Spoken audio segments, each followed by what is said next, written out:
د ایران او طالبانو ترمنځ د جګړې امکان وایي تاسو د غرب روزل شوي عسکر یاست او موږ ته د تښتېدلو امریکایانو فکر مه کوئ. جزئیات هم دلته وګورئ او چینل سبسکرایب کړئ. وروسته له هغې چې یو شمېر طالبانو ایران ته د بوشکو او فدایانو د لیږلو اخطار ورکړ، د ایران د پارلمان د ملي امنیت د کمیسیون غړي د هلمند د اوبو په سر د تاوتریخوالي په دوام کې طالبان د لویدیځو ځواکونو لخوا روزل شوي عسکر وبلل او دې ډلې ته یې خبرداری ورکړ چې غلطي ونه کړي او د اسلامي جمهوریت صبر ونه ازمایي.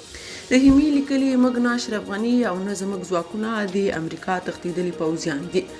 جلیل جهان آبادي د جمعې په ورځ په خپل ټویټر پاڼه کې د ایران د سپاه پاسداران یو عکس خپور کړی او ویلي دي د طالبانو ډلې ادب او چلند د وړاندوینې وړ و.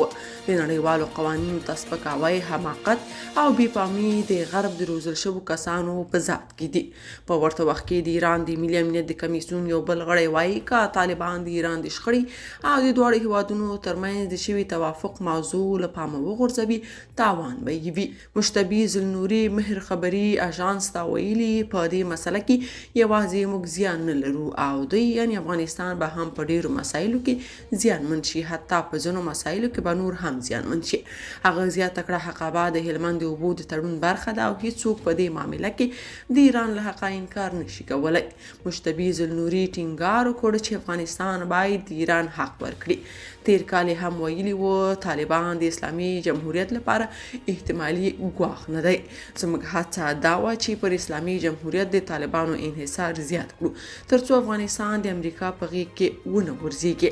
یاد دې وي چې تېره ورځ یو شمېر طالب فعالانو ایران سره د جګړې خبرداری ورکړی و.